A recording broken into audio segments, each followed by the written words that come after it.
Rebel ಲೇಡಿಗೆ shock ಕೊಟ್ಟಿದ್ದಾರೆ ಇಂಡುವಾಳು ಸಚ್ಚಿದಾನಂದ. ನಿಖಿಲ್ ನೇತೃತ್ವದ ಸಭೆಯಲ್ಲಿ ಇಂಡುವಾಳು ಸಚ್ಚಿದಾನಂದ ಭಾಗಿಯಾಗಿದ್ದಾರೆ. ಎಚ್ಡಿಕೆ ಪರ ಪ್ರಚಾರಕ್ಕೆ ಸುಮಲತಾ ಅವರ ಅತ್ಯಾಪ್ತ ಇಂಡುವಾಳು ಸಚ್ಚಿದಾನಂದ ಮುಂದಾಗಿದ್ದಾರೆ. ಸಚ್ಚಿದಾನಂದ ತಮ್ಮ ಪರ ನಿಲ್ತಾರೆ ಅನ್ನೋ ನಿರೀಕ್ಷೆ ಸುಮಲತಾ ಅವರಿಗಿತ್ತು. ಬಟ್ ತೀರ್ಮಾನ ಪ್ರಕಟಕ್ಕೂ ಮುನ್ನವೇ ಸುಮಲತಾರಿಗೆ ಇಂಡುವಾಳು ಸಚ್ಚಿದಾನಂದ ಶಾಕ್ ಕೊಟ್ಟಿದ್ದಾರೆ. ಸುಮಾರು ಸಭೆಗೆ ಸಚ್ಚಿದಾನಂದ ಗೈರಾಗಿದ್ರು. ಇತ್ತ ದಳದ ಪ್ರಚಾರಕ್ಕೆ ಹಾಜರಾಗಿದ್ದಾರೆ.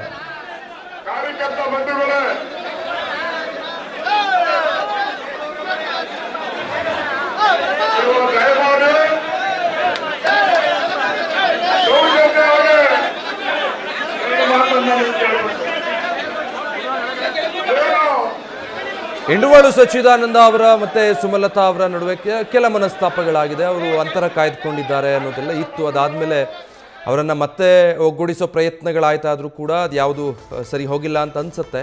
ಸುಮಲತಾ ಅವರು ನಡೆಸಿದಂಥ ಸಭೆಗೆ ಇಂಡುವಾಳು ಸಚ್ಚಿದಾನಂದ ಗೈರಾಗಿದ್ದಾರೆ. ಬಟ್ ಈತ JDS ಪ್ರಚಾರ ಸಭೆಯಲ್ಲಿ ನಿಖಿಲ್ರ ನೇತೃತ್ವದ ಸಭೆಯಲ್ಲಿ ಕಾಣಿಸ್ಕೊಂಡಿದ್ದಾರೆ. ನ್ಯೂಸ್ ಫಸ್ಟ್ ನಿರ್ಭೀತಿಯಿಂದ ನಿಮ್ಮ ಪರವಾಗಿ.